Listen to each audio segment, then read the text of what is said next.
Swami Vivekananda Yoga Kendra has been providing this online yoga session right from, I think, almost March 2020, almost 15, more than 15 months till now.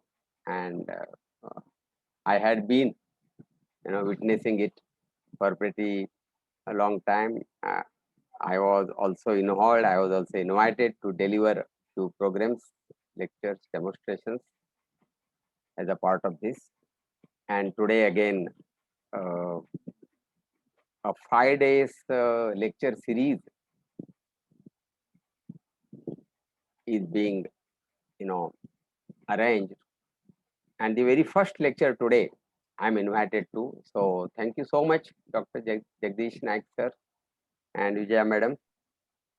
You're welcome, sir. Our pleasure. Yeah, yeah. So I'm You very were the happy. one who motivated us, sir. In the month of April, you said, Yeah. "Carry on, I'm with you." Yeah, thank you. You will put those. You have started the Havan. So Yeah. will not let the fire go off. Yes, yes. So the fire is still going, sir. Yes, great, great. Thank you and congratulations. So the first lecture is being, for which I am invited. So I'm very happy, thankful. But at the same time, I think it's a responsibility, because when we say the topic given to me is what is yoga. So what is yoga? The other side is what yoga is not. It can be always a debatable topic, controversial topic.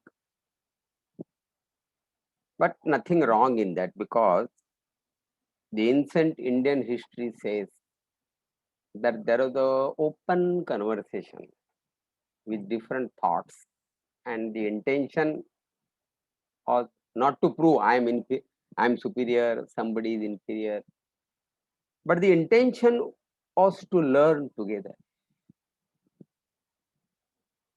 In yogic sadhak tattva and badhak tattva, they have said janasangha parityaga is one of the factors.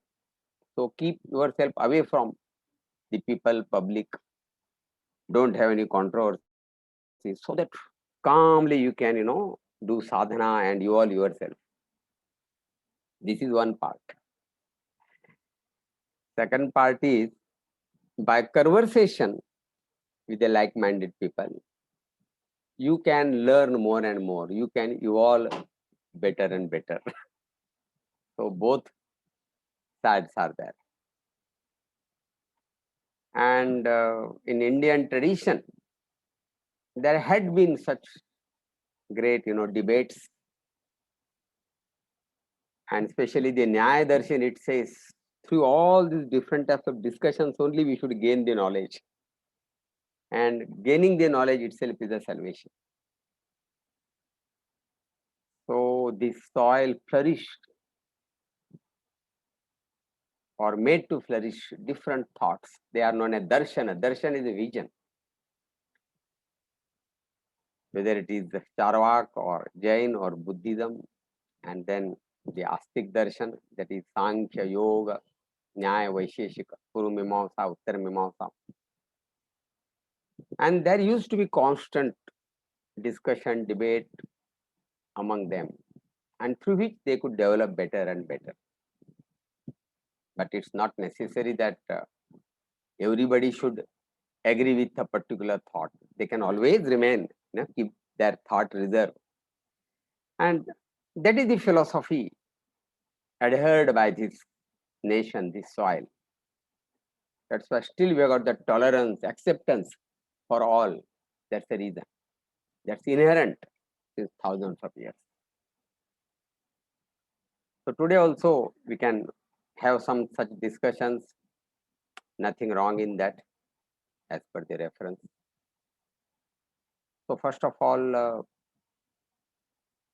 the darshan I was talking about, they came later, but prior to that, it was the Vedic era. Generally, there is a hierarchy of need. हम बोलते हैं ना, रोटी कपड़ा मकान. तो सभी को English चलेगा या they will prefer Hindi? So you can do a Belpuri, sir. Hindi, Yeah, English. fine, fine. तो जब तक रोटी कपड़ा मकान की पूर्ति नहीं होंगी, हम कुछ ऊपर वाले विचार के बारे में सोचेंगे नहीं। ऑब्वियसली, इसीलिए स्वामी विवेकानंद जी ने एक बार कहा था, a poor needs roti and not spirituality. So his immediate need is roti. His stomach should be filled, and then only he can think of spirituality. And even this Stalin, the communist person who liked, I respect only one because they do not agree with the religion and spirituality as such, as their philosophy. And this, I respect only one saint in India, that is Swami Vivekananda, because he said person requires first roti and not spirituality. So he got appealed because of his philosophy. So perhaps Bharatvarsh or India being the Sujalam Sufalam Bhumi, for the first time in the history of world of mankind, such serious questions would have asked in India. Not that those questions were not asked in other portion of the world. They were asked at a later stage. Very fundamental question, who am I? Koham. And so many seers worked on that. And they got the answer, Soham. And the entire Vedic wisdom, which is Vedas are apaurusheo, they are Shruti, they were heard, it is said, whatever, through intuition, whatever we may say. But the wisdom of Vedic literature is a journey, is a process from a question who I am to the its answer, I am that. Soham, I am that. If Vedic knowledge is a theory, yoga is a practical in a way. But at that time, this yoga was restricted to dhyana, meditation. So through dhyana, we can get jnana. That's the fact. And so they got the knowledge that I am that, Soham. Then later, it's not that just Vedas have said means I have to agree. Everybody has got a different mental setup. They can think on their own way. They will experiment. They want to prove, yes, it is true or false, like that. So many. And that freedom was there. India may not be democratic those days politically, but culturally, yes, it was democratic from ancient time. Everything was accepted. Everything was respected, tolerated in this side. So somebody started, no, इसमें कोई जान नहीं है, चारवाका आचार सेठ, खाओ पियो मजा करो, कृतम कृत्वा पितम पिबेत, बराबर. So, but even Charvak didn't deny that there are miseries in life. He said, okay, just दुख को ज्यादा महत्व दे मत दीजिए, सुख को ज्यादा से ज्यादा अनुभव करिए, जीवन सार्थक बने, मरने के बाद कुछ नहीं है, बराबर है. जब तक जन्म है जितना आनंद उठा सके आनंद. लेकिन उधर भी उन्होंने अधर्म से आनंद उठाओ ऐसा नहीं बोला, नीतिमत्ता, नीति से, धर्म से. Unfortunately, today our great intellectual wrongly translated dharma as religion, and so all confusion. तो धर्म ले लाने का, राजनीति में धर्म लेने, क्या का राजनीति अधर्म से करे? राजनीति में रिलीजन नहीं लाने का. Don't bring religion in politics, that is correct. Don't bring dharma in politics, it is wrong. In every aspect of the life, dharma should be there. Only dharma and adharma, two things are there. So don't perform anything with adharma, but perform with dharma. That's why 4 purusharth they have said: अर्थ, काम, धर्म and then मोक्ष. Of course, मोक्ष बहुत आगे की बात है, लेकिन इवन अर्थ, पैसा कमाना, काम, सभी प्रकार की इच्छा रखना, सब प्रकार की भोग, गृहस्थाश्रम के भोग, अप टू सेक्स, उसमें गलत कुछ नहीं है, लेकिन with dharma, not exploiting, then that is adharma. So the dharma is unfortunately wrongly understood nowadays in India. That is not the real meaning of dharma. In every aspect of life, we should have dharma, and we should not exploit it. That is, we should not go for adharma. That's the real meaning. So even Charvak was for that we should follow dharma. Although he directly didn't use that term, but he said, with ethics, earn money and enjoy the life. And except Charvak, all other darshana they accepted there is miseries in life, and you have to get rid of that miseries. Buddhism, Bhagavan Buddha never said, I am giving a new darshan. He never said. And rather it is considered as the teaching of Gautam Buddha rather than a darshan. But later on, they uh, evolved into 4 different types of darshana, like Madhyamik, Yogachar, you know, even Vyabhachar or Saitrantric, like that. So, as such, the teaching of Buddha is not considered as darshan as such. He also never claimed that I am giving a fresh darshan. Or generally in darshanas, the question what is jiva, what is jagat, what is ishwar, such way. Classically, the aspects were discussed, and many of such questions Gautam Buddha didn't answer. There are 10 questions when we were asked from time to time to Gautam Buddha, he didn't answer. Later on, his disciples, at a later stage, after many centuries, some of them tried to answer those questions, and those 4 darshan were there among the Buddhism. All others, Sankhya, the basic, started with the dukkha only, dukkhatraya. In the very first karika, said there is dukkha. And what is the root cause of the dukkha? Avidya, ajnana, because we have misunderstood. There is a viparya, there is a misunderstanding. आभास जिसको कहते हैं, आभास हो गया कि मैं ही प्रकृति हूँ, मैं ही दुख भोगता हूँ. तो उन्होंने कहा कि नहीं, पुरुष है, that is separate. You are not that. It is because of ignorance you suffer. When you know that you are not that, there is no question of suffering. It is suffering of Prakriti, not you. Why you have to suffer? So that is the fundamental over which he described over the all the evolution and all that. And Yoga Darshan by Maharshi Patanjali is just same as the Sankhya. Only thing he accepted Ishwar also in addition to that. And Yoga is a more of a practical aspect. If the practical workbook rather, if the Sankhya theory. तो महर्षि पतंजलि ने कोई योग ढूंढा नहीं है.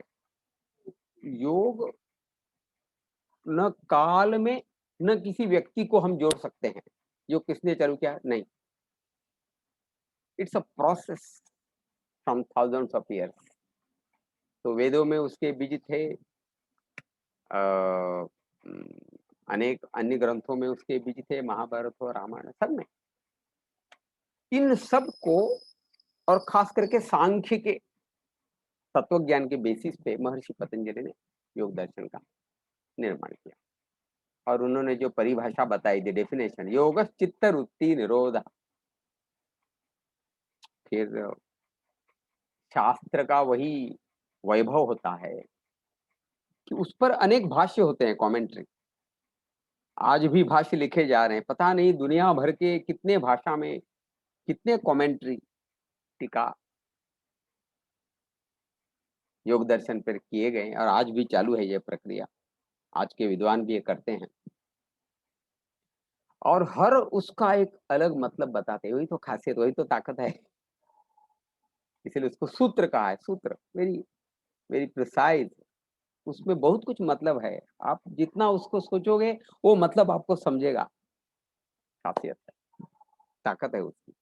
इसलिए ये प्रक्रिया आज भी चालू है कि उसके और नए नए मतलब, उसके इंटरप्रिटेशन निकालें. और ज्ञान जो है ये बढ़ते ही जाता है उस माध्यम से. जितने कमेंट्री लिखे जाते हैं उसके ऊपर चर्चा की जाती है. ये ताकत है उस शास्त्र की, उस ग्रंथ की. यही भगवत गीता के बारे में बोला जाएगा, अनेक ग्रंथ के बारे में बोला जाएगा. ओशो, आचार्य रजनीश जिसको, इन्होंने तो उसका जो योग चित्त वृत्ति, it is cessation of the mind. चित्त के वृत्ति का निरोध मतलब controlling the the mental processes or the modifications. Not only that, even beyond that, cessation of the mind. सांख्य ने भी वही बताया, प्योर कॉन्शियसनेस शुड रिमेन, पुरुष, बाकी सब झूठ है, निकलना चाहिए। आगे जाके पंचकोश की संकल्पना, अन्नमय कोश, प्राणमय कोश, विज्ञानमय, मनोमय कोश, विज्ञानमय कोश, आनंदमय कोश, उसके बाद में आत्मा का अस्तित्व है। इसलिए आज हकीकत यह है, दी मनोमय कोश is very important in us and all the processes happen there. Adi जिसको बोलते हैं, आदि, the root cause of the disease because of wrong thinking that pollutes the pranamaya kosh and that expresses at annamaya kosh in the form of symptom, रोग के लक्षण। और modern medicine दवा उसको ही दबाते, उधर ही काम करते हैं अन्नमय कोश पे, without touching the root cause. इसलिए yoga has got totally different approach to look at it. Work on annamaya कोश, प्राणमय कोश एंड मनोमय कोश साइमल्टेनियस। जो भी क्रिया है, आसन है, बंध मुद्रा, प्राणायाम, ध्यान, ये सब इन तीनों के ऊपर काम करते हैं। तो रूट कॉज में वो जो आदि है वो धीरे धीरे मॉडिफाई होती है, तो उसके कारण प्राणमय कोश में बदलाव होता है, तो फिर अन्नमय कोश में जो सिम्टम्स है वो कम आने लगते हैं। और जैसे साधना चालू रहती है, आपका जो विज्ञानमय कोश है वो एक्टिवेट हो जाता है। तो एक सामान्य आदमी में विज्ञानमय कोश बहुत ही वीक होता है। It is zero in animals, so our mind is more of a 90% mind is animal mind only.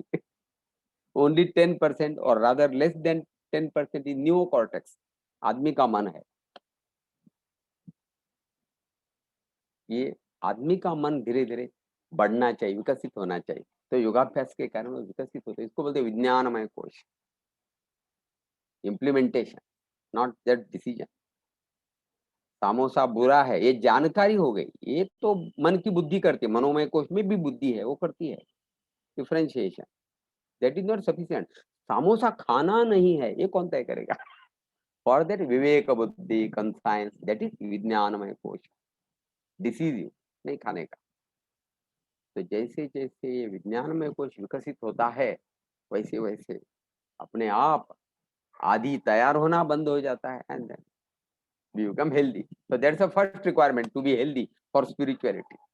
इसलिए महर्षि पतंजलि ने जो अंतराय बताए, ऑब्स्ट्रक्शंस फॉर योगिक प्रोग्रेस, उसमें है आपका व्याधि सबसे पहले बताया। There are other too, other many of course, 9+4 उसकी चर्चा अभी नहीं करेंगे, लेकिन व्याधि, disease is major culprit to head towards the spirituality, साधना के बारे में, तो वो कम होना चाहिए।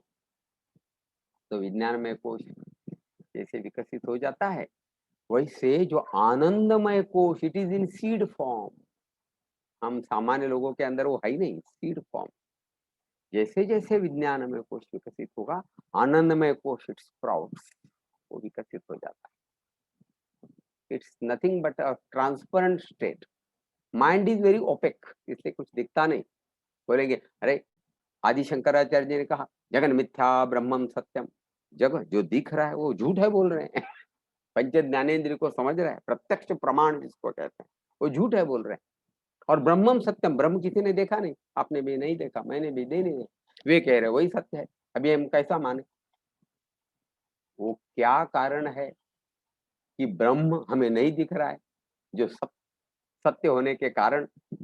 It is because of the mind, the ओपेकनेस in the mind, the turbulence in the mind, that makes us not to know that we are pure consciousness और ब्रह्म और आत्मा जो भी कहा है। तो जैसे ये सब प्रक्रिया मैंने बताई हो जाएगी, आनंदमय कोश विकसित हो जाएगा, it's more of a transplant. उसके बाद आत्मा आता है, तो उसकी जानकारी, उसका अस्तित्व समझने, देखना मैं नहीं बोलूंगा, मैं देखना मतलब आंखों से। This realization of the pure consciousness और atma is beyond the sense organs. ये सेंस ऑर्गन का काम नहीं है, पंचेंद्रिय का काम नहीं, it's certain, it's a different, even मन का भी नहीं है। इसीलिए उन्होंने कहा cessation of the mind is yoga, ऐसा उसका योग चित्त वृत्ति निरोध का इंटरप्रिटेशन ओशो ने किया है। कि mind should stop to exist, mind should not, जब तक मन है वही तो प्रॉब्लम है, उनको कहना है उनकी तरफ। या somebody will say it is the purified mind that will make you to realize what the ultimate truth is, जो कुछ भी है। तो योग चित्त रुचि निरोध, इस प्रकार की परिभाषा महर्षि पतंजलि ने बताई है। भगवद गीता में योग न जाने कितनी बार आया है, एक विषय हो सकता है कि टोटली कितनी बार भगवद गीता में योग ये शब्द आया, कोई वो प्रोजेक्ट ले सकता है। समत्वम योग उच्यते, द्वितीय अध्याय में ये परिभाषा आई है। समत्व इज इक्वानिमिटी। दुनिया में सब कुछ दो है, जब तक प्रकृति है वो प्रकृति का मूलाधार ही द्वैत है। It is always in two, it is not single. जैसे हीट है तो कूलनेस है, बराबर है। तो हीट और कूलनेस की कोई परिभाषा नहीं है, there is no definition, it's a relative. तो जो भी पंच ज्ञानेंद्रिय से हमें परसेप्ट हो रहा है, मैनिफेस्ट हो रहा है, ज्ञान हो रहा है, इट्स रिलेटिव, इसका कोई, इट्स नॉट एब्सोल्यूट ट्रुथ। इसीलिए Brahman is absolute truth, that's why we can't percept it through the sense organs, and all other things, प्रकृति, जग, what we call, that is seen, that is experience, they are relative. कोई परिभाषा नहीं heat या cool की। Simple मैं बताता हूँ। एक ऑफिस में बैठे दो लोग, एक बोलता है कि अरे बहुत गर्म हो रहा है, जरा एसी बढ़ाओ। दूसरा बोलो it is so much chilled, AC जरा कम करो। पागल हो क्या?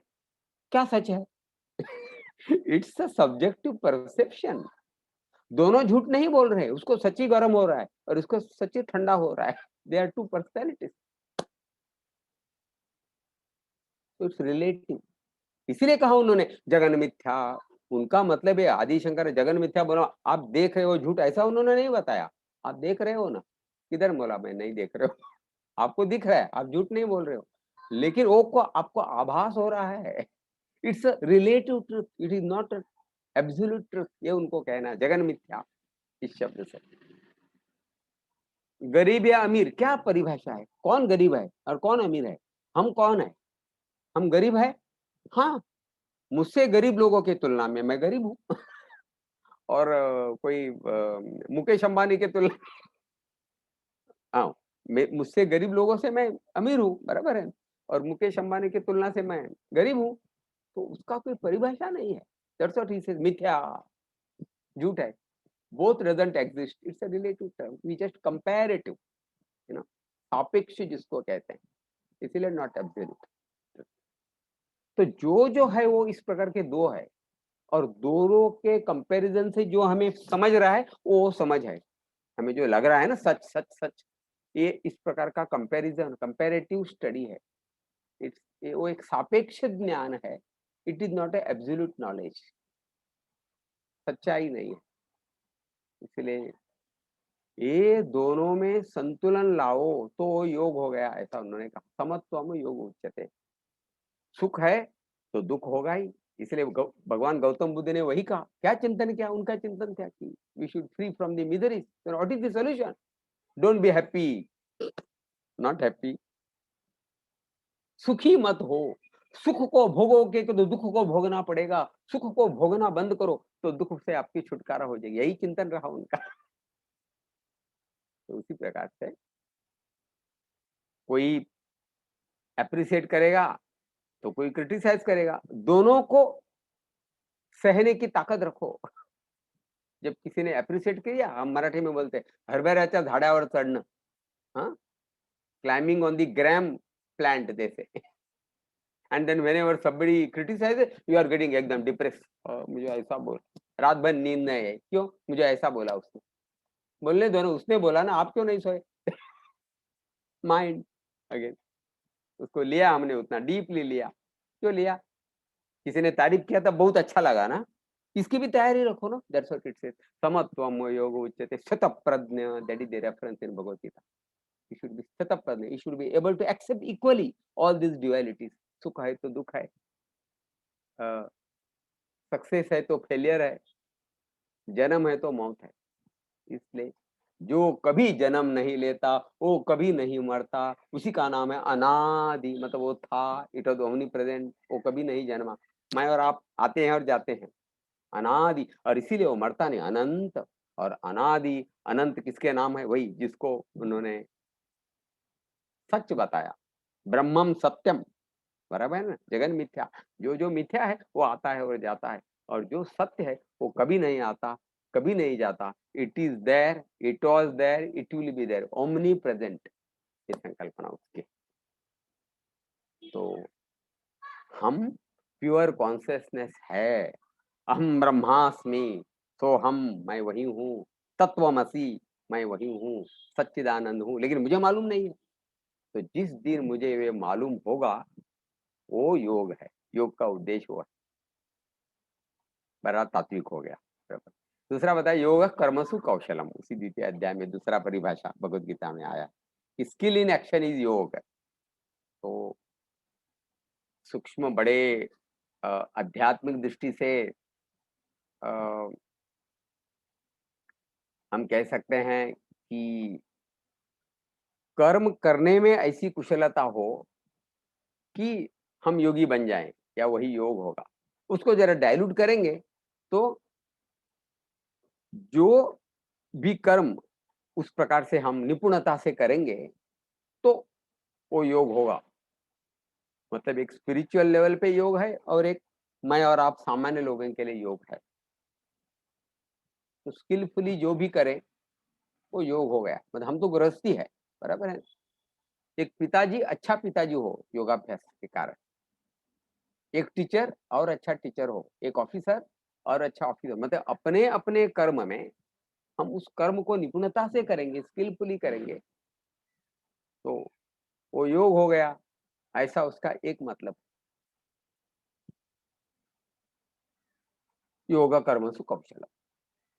लेकिन ये योग इंटीग्रेटेड है, इसलिए कोई सर्कस वाला बोलेगा, सर्कस वाला बहुत फ्लेक्सिबल होता है, बराबर है ना, एकदम उल्टा पुल्टा कर, what is it's skilled, no doubt it's skilled action. लेकिन केवल उतने से हम उसको योग बोलेंगे क्या? क्योंकि योग इज इंटीग्रेटेड। योग में केवल फिजिकल स्किल नहीं है, हम बहुत फ्लेक्सिबल है, बहुत उल्टा पुल्टा आसन कर रहे हैं तो हम योगी नहीं होते हैं। हाँ, इट्स गुड, आप बहुत अच्छा आसन करते हो, बॉडी फ्लेक्सिबल है, तो आपका बॉडी फ्लेक्सिबल रहेगी तो आपका स्वास्थ्य अच्छा रहेगा, यस। लेकिन that is not sufficient for becoming yogi. बराबर है। तो इस कहते हैं कि flexible the body, more the flexible body, physiological younger you are, ये सही है। तो स्वास्थ्य की दृष्टि से इंपॉर्टेंट है ये। लेकिन योग केवल स्वस्थ हुआ तो योग नहीं हुआ। स्वस्थ होना योग की रिक्वायरमेंट है, एलिजिबिलिटी है। बॉडी फ्लेक्सिबल होना can be one of the eligibility, one of the eligibility, but not solely yoga. तो यदि सर्कस वाला बहुत, मतलब हमसे अच्छा है, हम जो भी आसन करते होंगे, थोड़ा बहुत हमारा बॉडी फ्लेक्सिबल होगा आसन के कारण, लेकिन हमसे वो ज्यादा फ्लेक्सिबल है, तो क्या हम उसको योगाभ्यासी कहेंगे, योगी कहेंगे? तो उसमें सवाल ये है कि yoga is integrated, mere one factor is not yoga. जैसे महर्षि पतंजलि ने अष्टांग योग, आपको सभी अष्टांग अंग बोलेगा तो क्या, अंग इज बॉडी पार्ट्स। आप ये नहीं कर सकते हो कि लिवर, हाँ बस मैं लिवर हूं, लिवर हो नहीं सकता है। लिवर कैसा जिएगा? मैं किडनी नहीं। लिवर भी चाहिए, किडनी भी चाहिए, स्टमक भी चाहिए, इंटेस्टाइन भी चाहिए, हार्ट भी चाहिए, लंग्स भी चाहिए, और ऊपर से हाथ पैर भी चाहिए। अंग, बॉडी पार्ट, इसलिए उन्हें अष्टांग योग अलग अलग नहीं है। हुँ? अभी चलो आसन करते हैं और बाद में कुछ वर्षों के बाद वो यम नियम क्या है देख लेते हैं, नहीं। अभी आसन चालू, हाँ पूरे का पूरा नहीं जमेगा यम नियम मुझे, लेकिन जैसे मैंने आसन चालू किया, थोड़ा यम नियम में चालू करूँ, और तो हम करते हैं एक्चुअल, देखेगा तो वही तो संस्कृति है। संस्कृति में यम नियम है अपने, हमें बचपन से बताया गया, झूठा मत बोलो बेटा, बताया गया ना।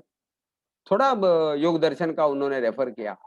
और केवल योग दर्शन में है क्या सच्चे का? नहीं, योग दर्शन में यम बताए हैं, लेकिन वही बात सब जगह है, अन्य ग्रंथों ने भी बताई है, समय समय पे बताई। मतलब वो हमारा कल्चर का ही हिस्सा था, धर्म का हिस्सा था। इसलिए कहा कि महर्षि पतंजलि ने कुछ नया ढूंढ नहीं निकाला, लेकिन जो था उसको उन्होंने खुद एक्सपेरिमेंट किया। एक इंटेलेक्चुअल जैसा लिखने को नहीं बैठे, उन्होंने खुद इसको जिया, उसको एक्सपेरिमेंट किया, रियलाइज किया, फिर उन्होंने वो लिखा है, इसलिए उसका महत्व है।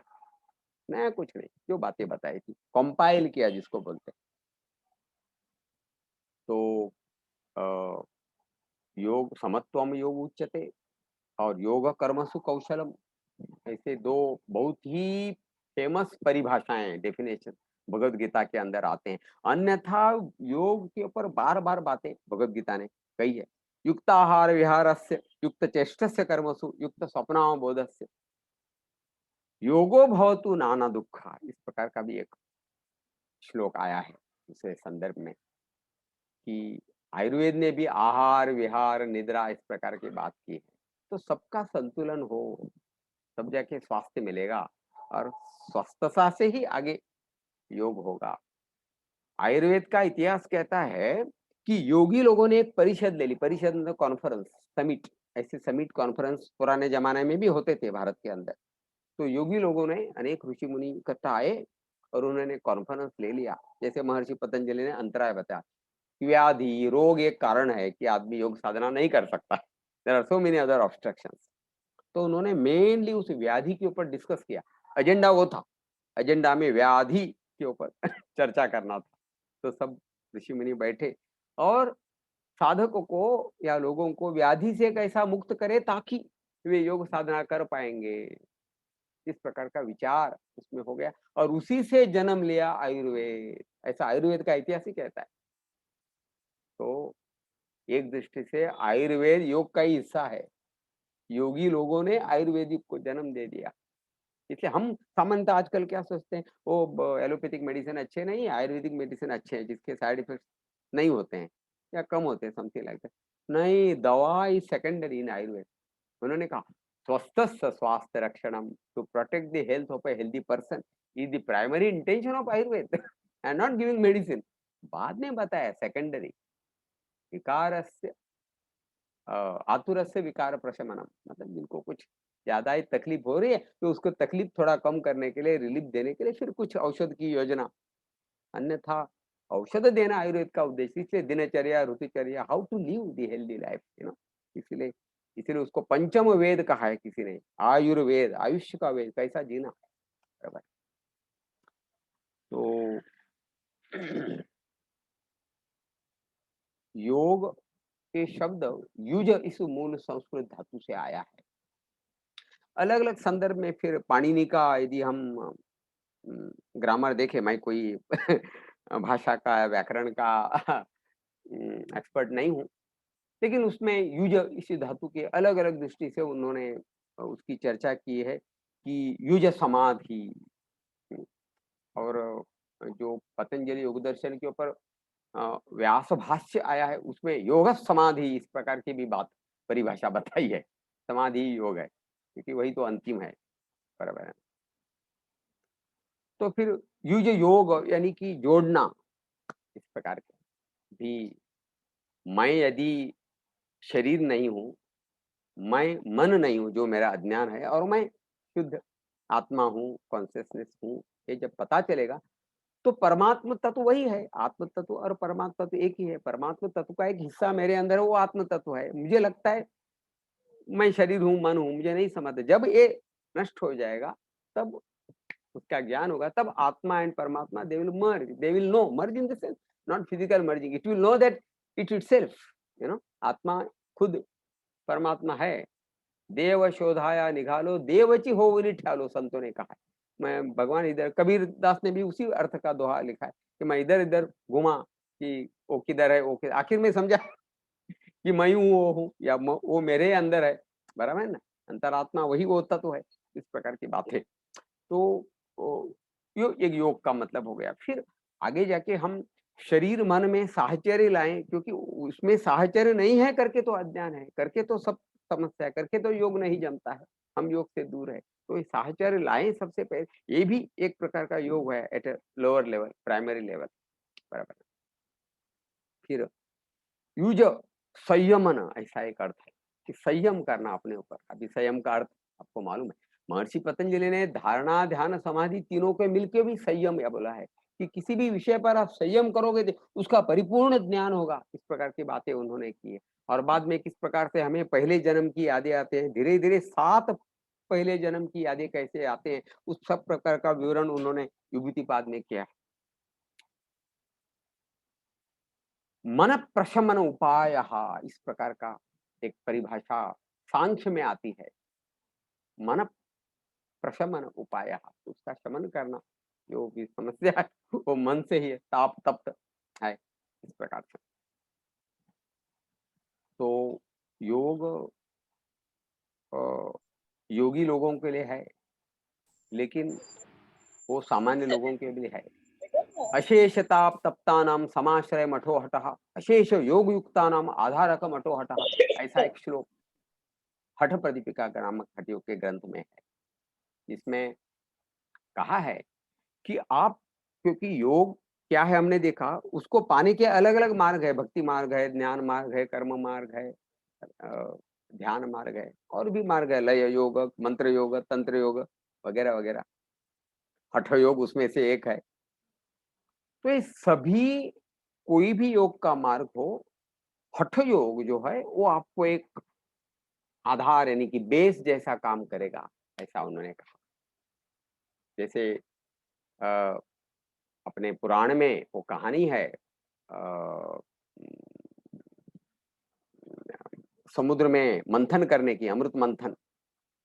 तो मेरू पर्वत से मंथन हो रहा था, जिसमें से 14 जेम्स बाहर आ गए। उसमें विष भी था, अमृत भी था, आपको मालूम है कहानी। उस समय वो मेरू पर्वत जो है वो हिल नीचे जा रहा था।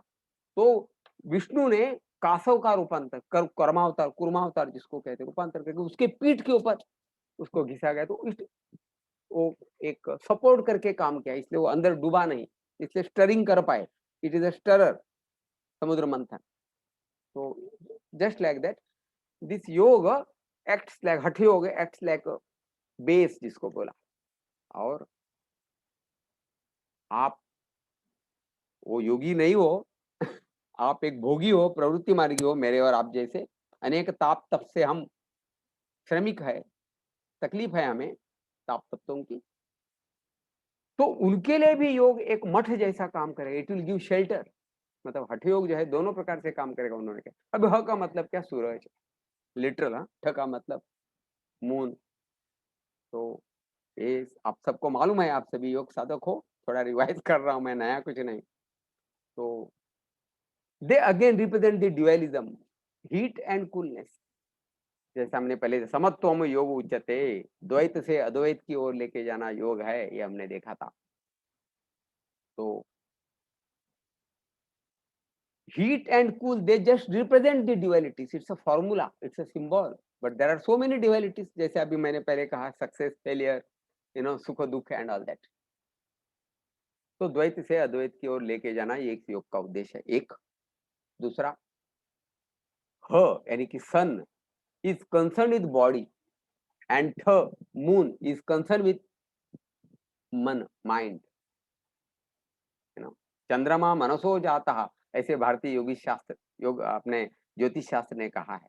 तो sun is related to body and moon is related, इसीलिए सूर्य नमस्कार मानते हैं कि हनुमान जी ने सूर्य नमस्कार को डिजाइन कर दिया।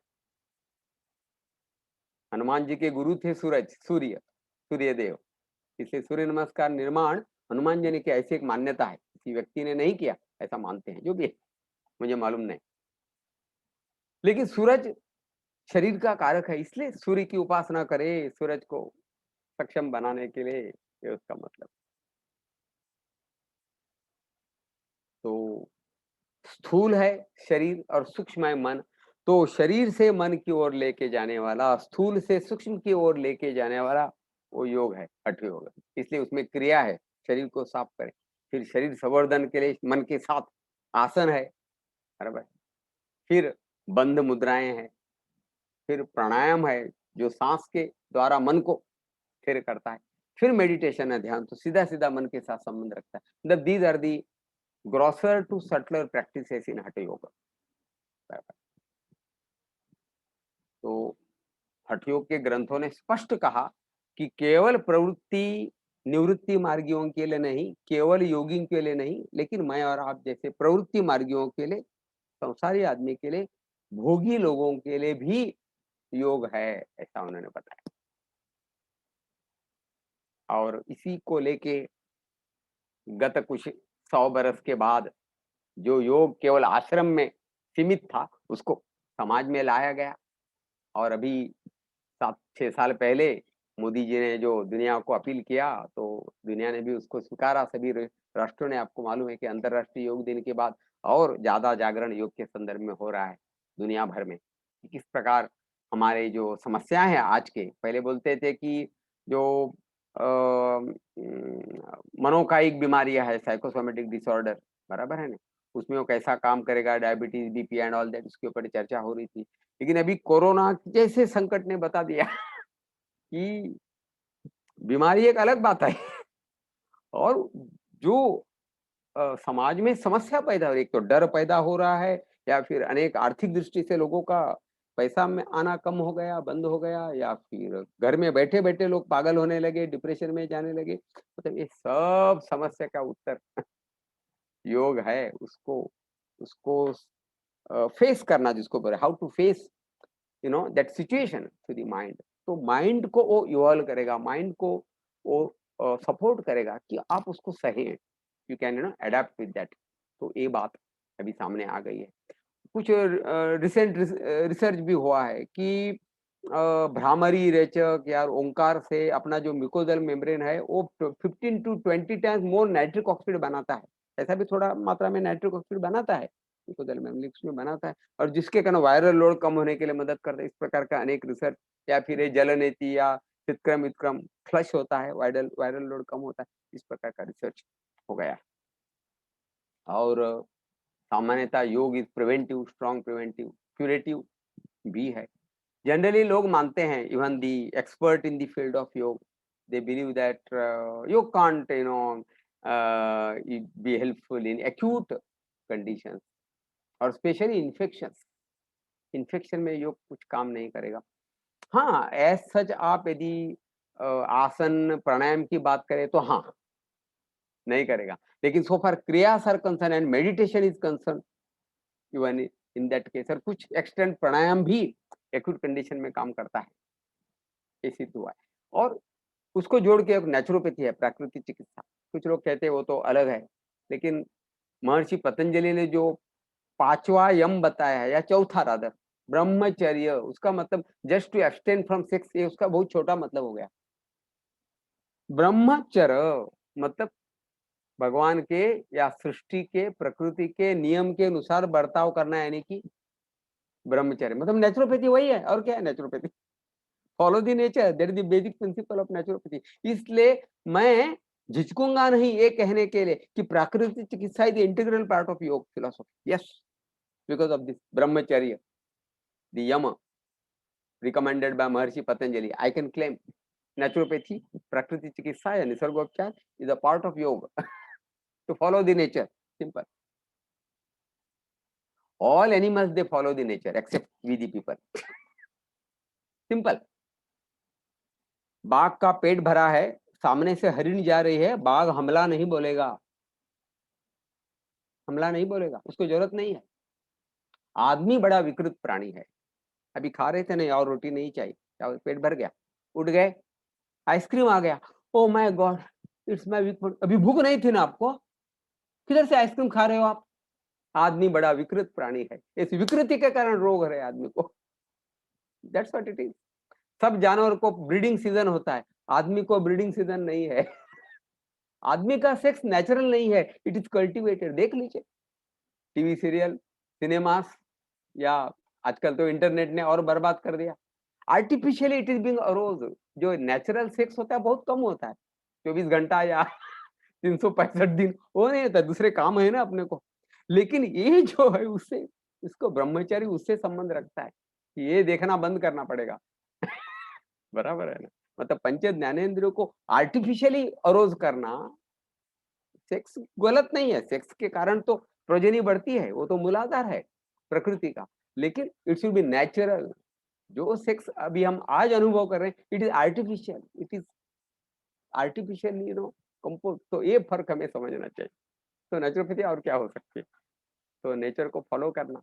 इसलिए -40 डिग्री टेम्परेचर होता है कारगिल में, आइस में, फिर भी अपने सोल्जर्स होते हैं ना, उनका बॉडी टेम्परेचर 37 डिग्री सेंटीग्रेड होता है, करके वे जिंदा है उधर।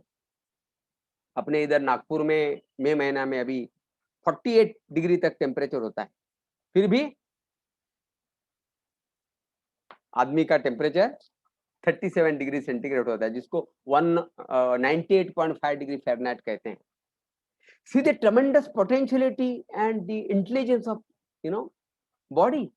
Body knows how to maintain the 37 degree centigrade temperature irrespective of such a wide range of atmospheric temperature. और जब बुखार आता है, वो कोरोना का हो या कोई भी हो, मलेरिया का हो, 98.5 डिग्री सेंटीग्रेड से 100, 101, 102 डिग्री फ़ारेनहाइट टेम्परेचर होता है। Do you feel that body is full? तो believe, trust in this nature. Unfortunate जो आज हो रहा है इस प्रकार से कि गोली देके उसको नीचे लाए, तो मैं तो कहूंगा, एक बाजू से एलोपैथिक बोल रहे हैं कि हमारे पास कोविड का मेडिसिन नहीं है, अच्छी बात है, then stop treating. Yes, stop treating. तो आप ट्रीटमेंट देके मार रहे हो, ये मैं कहना चाहता हूँ, क्योंकि आई have proved, this is not theory. पूरे हमारे फैमिली मेंबर को हो गया।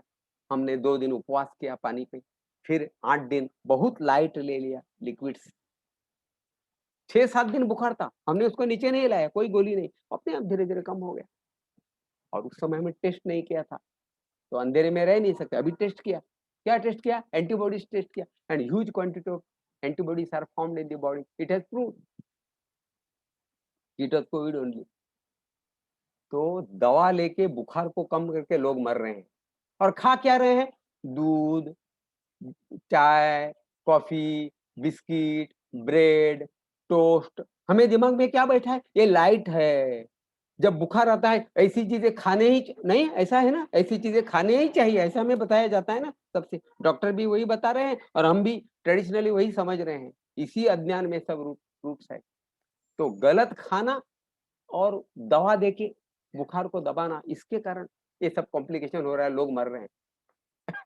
और आगे जाके एंटीबायोटिक्स, रेमडेसिविर, इसके कितने साइड इफेक्ट्स है, और स्टेरॉइड का इस्तेमाल करते हैं, because they are licence no for that. इसलिए मैं तो सीधा सीधा कहता हूं कि यदि आप बोल रहे हो कि आपके पास दवा नहीं है, तो दवा मत दे दो, डोंट ट्रीट नो। आपके ट्रीटमेंट के कारण आप ट्रीटमेंट के कारण लोगों को मार रहे हो, ये मेरा कहना है। ट्रीटमेंट के कारण मार रहे हो। और जब मैंने नेचुरोपैथी फॉलो किया, अपने आप अच्छा हो गया। कुछ नहीं करना पड़ा। तो ये भी योग के अंदर आता। मतलब जो दूसरे योग एक्सपर्ट बोलते होंगे कि एक्यूट डिजीज में या कोरोना में योग का कोई काम नहीं है, लेकिन मैं बोलता नहीं, सिर्फ मैंने किया है। I have experimented, I have proved it, I have experience it, I have realise it, that's why I can strongly claim. मेरे एक स्टूडेंट ने फेसबुक के ऊपर, मेरा वो आर्टिकल था उसी के ऊपर वो डाल दिया, तो अभी एक उधर फेसबुक वालों का टैग आता है, any methodology not approved by WHO can be dangerous. मेरा सीधा सीधा पूछना है, ये जो अभी मॉडलिटी चल रही है ना हॉस्पिटल्स में, गवर्नमेंटल प्राइवेट हॉस्पिटल्स में, ये सब WHO अप्रूव्ड है ना, जो भी मेडिसिन दे रहे हैं, एंटीबायोटिक्स एंड एंटीबायोटिक्स और नॉट, फिर भी इतने लाखों लोग क्यों मर गए फिर? दुनिया भर में जवाब है आपके पास? एनीवे, अलग विषय। तो मैं बोल रहा था कि योग समाधि के लिए है। योग, मैं शरीर नहीं, मन नहीं, मैं आत्मा हूँ, प्योर कॉन्शियस हूँ, कॉन्शियसनेस हूँ, ये समझने के लिए है। लेकिन ये होगा, आज नहीं होगा। इस रास्ते पे आप आए हो, भगवत गीता ने कहा है, अर्जुन पूछते हैं कि बीच में मुझे नहीं जमा तो क्या होगा? श्री कृष्ण बोल रहे, डोंट वरी, गुड न्यूज, जो जो आपने किया फुकट नहीं जाएगा। जो आपने किया है ना साधना, अभी इस जन्म में नहीं आप मोक्ष ले पाए, कोई बात नहीं। इसके कारण अच्छी दैवी संपदा लेके और कम आसुरी संपदा लेके आप जन्म लोगे अगले जन्म, और अच्छी योग साधना करोगे इससे भी ज्यादा। ऐसा करके 2 जन्म हो, 3 जन्म हो, आपको मोक्ष मिलने वाला है कभी ना कभी। इसलिए नथिंग टू वरी। इसलिए भले इस जन्म हम उतने हद तक नहीं जा पाएंगे, लेकिन जो भी कर रहे हैं करते रहिए। तो वो तो हो ही जाएगा, लेकिन उसके पहले हमारे बीमारियां ठीक हो जाएंगे, हम स्वास्थ्य को अनुभव, इसलिए हमारे निंबाळकर गुरुजी ने आरोग्यासाठी योग, योग फॉर हेल्थ एंड पीस। तो किसी को लगे तो डायल्यूशन ऑफ योग है, हो सके, लेकिन आप योग करना नहीं चाहो, अध्यात्म अध्यात्म नहीं करना, योग नहीं, अध्यात्म नहीं करना चाहते हो, लेकिन सुखी रहना चाहते हो, कौन बोलता है कि मुझे दुखी रहना है? सुखी रहना चाहते हो तो भी योग मदद करेगा। योग नहीं तो आपका जीवन दुखी हो सकता है। इसलिए भले मोक्ष नहीं, लेकिन बीमारी प्रिवेंट करने के लिए और बीमारी ठीक करने के लिए भी हम योग का उपयोग किया, तो भी इस जन्म में बड़ी सफलता हो गई। बराबर है ना? तो एक दृष्टिकोण मैंने सामने रखा, और 7 बजे हैं तो मुझे रुकना, क्योंकि महर्षि पतंजलि ने कहा योग इज द डिसिप्लिन, वो शुरू में कहते हैं, पहला सूत्र है अथ योगा अनुशासनम। अब मैं योग का अनुशासन आपको बताया जा रहा हूँ। I am narrating the discipline of योग, दैट्स व्हाट ही इंट्रोड्यूसेस। तो डिसिप्लिन जब मुझे डॉक्टर जगदीश नायक सर ने 7 बजे रुकने को बोला है, तो मुझे लगता है मुझे 7 बजे रुकना चाहिए। बहुत बहुत धन्यवाद। Thank you very much, sir. Thank you very much. And I hope everybody could have, understood what is yoga and how if we adopt the natural way of living, and, how we can be, yoga can be preventive and curative also. So before going for question answers, sir, if we can, we'll take 10 more minutes, and I would like to say something more. We would like to acknowledge all the practitioners here and our teachers, particularly Bharti ji and Suma ma'am. Jagdish sir, if you can, please Suma ji and Bharti ji, if you can be on the Spotlight. video. Yeah, spotlight them. They had been here and, selflessly conducting the classes, the evening classes. We express our, gratitude to all the teachers who were supportive to us here. Thank you so much. So Bharti ji also, please, if you are there, can come on the video. I cannot see her. Dr. Bharti Rajput. And this is Suma ma'am, Suma Verma, joining from Trivandrum. Bharti ji isn't there, I think. Yeah, she's there. Here. Just spotlight her now, along with Suma ma'am. Yeah, there. Yeah. Thank you, So, Vijaya ma'am. Thank you, Suma ma'am and Dr. Bharti ji. This is a selfless service that you are doing. We really express our gratitude to both of you and all the teachers who were there prior to them. I think all of them couldn't attend the session today. Thank you very much. And I would like to introduce our founder member, Dr. Jagdish Naik.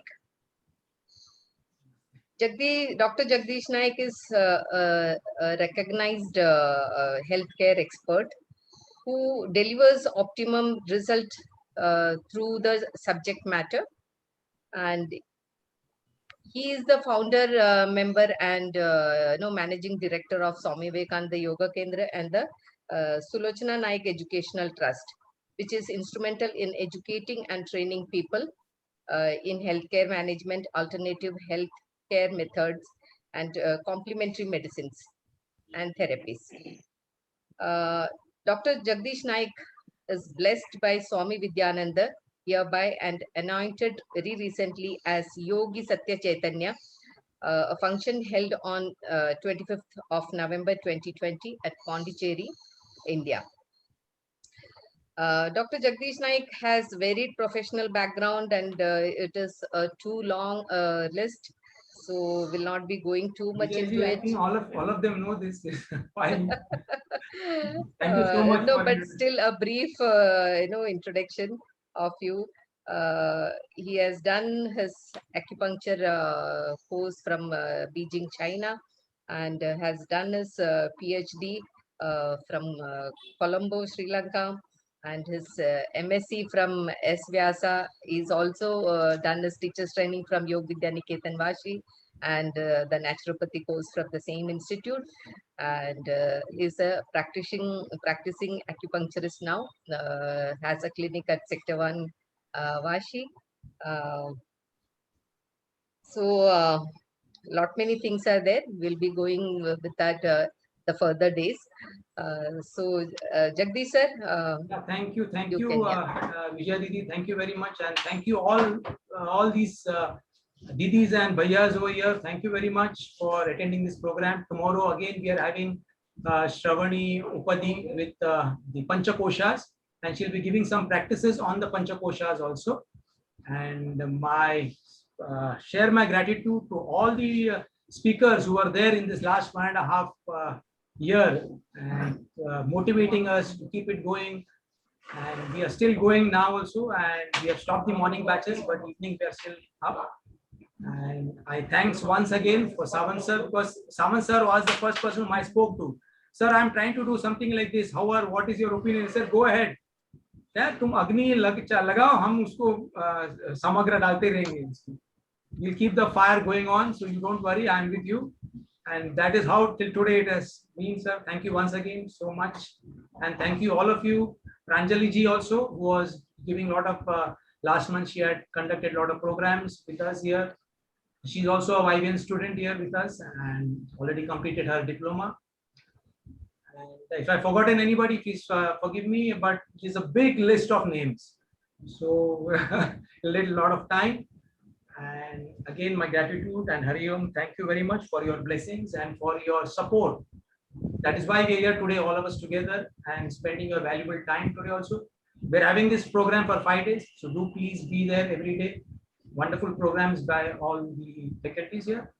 And also another announcement that we are going to start a Sunday, we're going to start a YSC program and the yoga therapy program also under the banner of Swami Vivekananda Yoga Kendra, S. Vyasa University. So we can go for the question answers now, and Vijaya madam, of course. Yes, we can go for the question answers. Yeah, Vijaya madam always there behind her. Parde ke piche jo rehta hai na, that is Vijaya madam. And Kritika madam also is there. She's not here today, so thank you all, both of you, for supporting me every time and tolerating me and my anger also sometimes. So anyway, thank you very much, all of you. So we'll go for the question answer. If anybody has any doubt or to know further about yoga, naturopathy, Ayurveda, please go ahead. Don't have any doubts ahead, in your yeah. mind today. Yes, we have got a very experienced yes. eminent speaker and a guru, so an acharya. Sir is one person who walks the talk. Yes, Like many people talk about naturopathy and all, but sir is a one person who has walked it and always experiences it on himself, and so he can speak, more about it. the truth, you can get the truth, Yes. Which are not in the books also. So please go ahead. Any questions, please. Don't feel shy. Don't hesitate. We've got another 10 minutes. Raghavan sir. Yes, madam. Nice to see you. Thank you. But if you have any question to sir. No, I don't have any questions because I know him. Actually, I had also the pleasure of learning from him for some time, very short time. Okay, great. So They are from the same village, Nerul. I have that Ayappa Mandir when he used to teach. I used to also have participated for some time. Correct. It's very, very nice to know that he has been able to follow the naturopathy and then get rid of this COVID under the when a situation like where everybody is scared to the health. So it is a very nice sharing, and all the information, whatever he has shared with us, is always very nice to learn from experts like Dr. Durgadar Savanji, and very nice to have him here. Thank you very much. Thank you. Thank you very much, sir. So, Anybody else? Yeah, sir, I just wanted to say, actually, yeah. I'm speechless. After hearing him, I'm speechless. Okay. It was just amazing and excellent. Yes, yes. Excellent person. He enlightened me on so many areas. Yeah. I should say I have no question answers. It was a pleasure listening to it. Thank you very much. Anybody else? Any? Sir, Yeah. Swaminathan here. Yeah, Swaminathanji, please. We have been attending since Sir is there with that naturopathy. Yes. For my wife who is having that kidney ailment, she is having Yes. higher creatine level. Kidney functioning is operating around 25-30%. Whether any naturopathy treatment is there, just if Sir can throw some light on that. Any organ, I won't say failure, but a very low scale working. So at a particular stage, it becomes less effective. At an early stage, it can be more effective, but always naturopathy believes in detoxification, reversal is always possible. So, a stricter diet module is to be followed for that purpose. Then you would have heard about this wheat grass juice, such a detoxifying Shuddhi Ahar. Okay, sir. So, of course, it can't be just answered in this, public question answer session. But if really seriously want to follow, then it can be, Okay, have sir. a personal consultation, and of course, Yeah. following strictly is more important. It's very easy to, the consultation is most easiest job in the world. So what is important is implementing. Okay, okay. So if the patient is really seriously, prepared to follow, then yes, even at that stage, there are ways of, of passing through that. Thank you, Guruji. Very. Swaminathanji, I will give you Yes. Savanji's number, Savan sir's number to you. You can Okay. discuss him when he's free, and you can, if you're really wanting to go, I'll say you should go with him. Okay, definitely. We cannot give you anything here now other than No, just grassweed. So I'll give you his number. You can talk to him, and I'll tell you, please go ahead with him, and it is very safe, and you will see a lot of improvements. This is my guarantee. Thank you. Anybody else? Sir, I would like to thank Savan sir. Yes. Sir, he is an amazing person. I have learned from him also. Yes.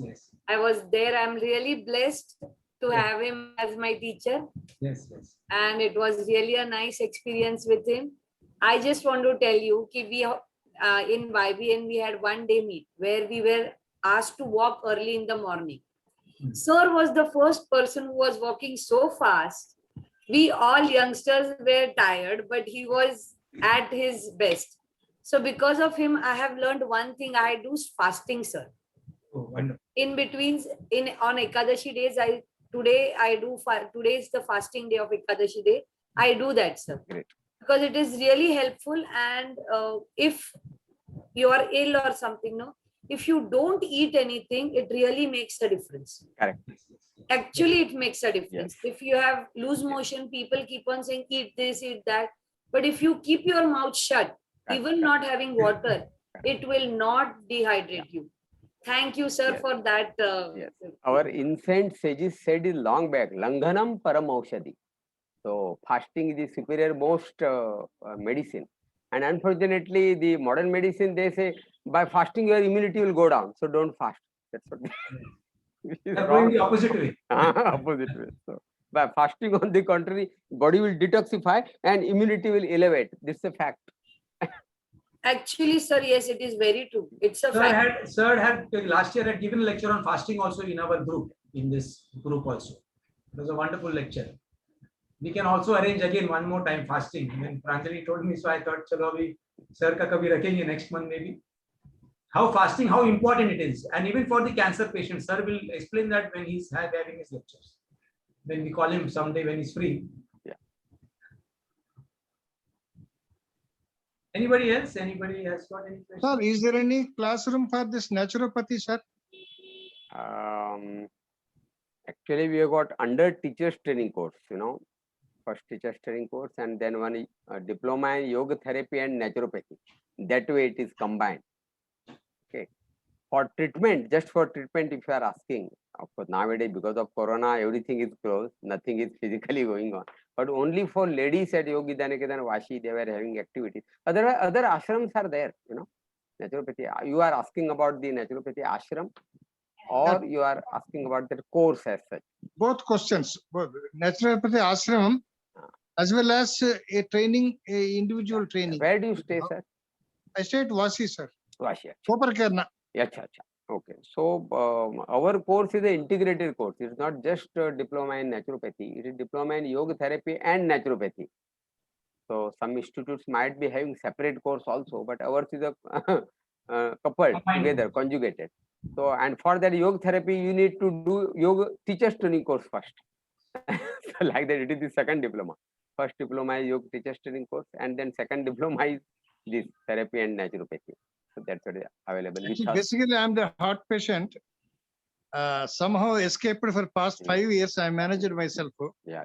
So, but doctors are not allowing me to leave the medicines. Mm. Parallelly, I'm moving with both sides, rather multiple sources. Yeah.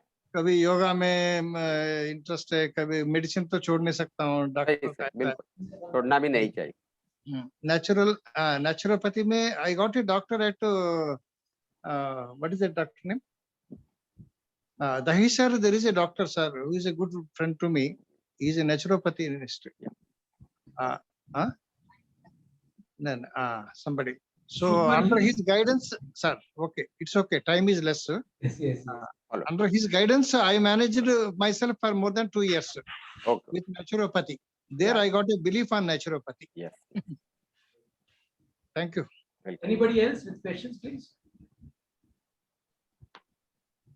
Yeah, so we can end the session here. Thank you. Yes, all of yes. you. Hari Om, all of Hari you. God bless Om. you all.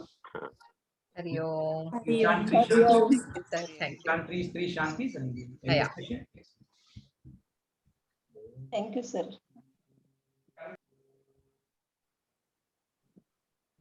Shanti, Shanti, Shanti. Hari Om. God bless you. Shubhratri. Take good care of yourselves.